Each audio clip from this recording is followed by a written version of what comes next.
Bolero city பிக்கப்புக்கு எப்படி AC போட்டிருக்கன்றது தான் இன்றைக்கி பார்க்க போகிறோம். இதில் வந்து பார்த்திங்கன்னா ஃப்ரண்ட்டில் கண்டென்சர் உட்கார வச்சு தாருக்கு வர ஃபேனு மாட்டியிருக்கோம். இது வந்து பார்த்திங்கன்னா டிஸ்சார்ஜ் ஹோஸு கொடுத்து எல்பெட்டு கொடுத்து உள்ளே மாட்டியிருக்கோம். இது வந்து பார்த்திங்கன்னா லிக்விட் ஹோஸு. சிட்டி பிக்கப்புக்கு வந்து யாரும் அதிகமாக பண்ண மாட்டாங்க, அதனால் நம்ம பண்ணியிருக்கோம். இதை பார்த்திங்கன்னா இது வந்து செக்ஷன் பின்னு உள்ளே வச்சுருக்கோம். கம்ப்ரஸர் வந்து ப்ராக்கெட்டை தனியாக கம்ப்ரஸர் வந்து மாட்டிருக்கு கீழே. கூலிங் வந்து பார்த்திங்கன்னா தரமாக வந்திருக்கு. ஓஸ் வந்து நம்மளே கிரிப்பிங் பண்ணி நம்மளே மாற்றி போட்டிருக்கோம். 4 க்ரில்லும் வந்து ஆல்ட்ரு பண்ணி மாட்டியிருக்கு. கஸ்டமர் லோ பட்ஜெட்டில் கேட்டதுனால யூனிட்டை வந்து பார்த்திங்கன்னா ஒரிஜினல் யூனிட் உட்கார வைக்க முடியலன்றதுக்காக அடிஷ்னலாக நம்ம வாங்கி இது போட்டிருக்கோம். இது ஒரிஜினல் யூனிட்டை விட கூலிங் நல்லாவே இருக்கும், த்ரோவும் நல்லா இருக்கும்.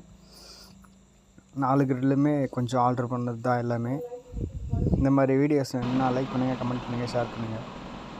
தேங்க்யூ ஃபார் வாட்சிங் திஸ் வீடியோ.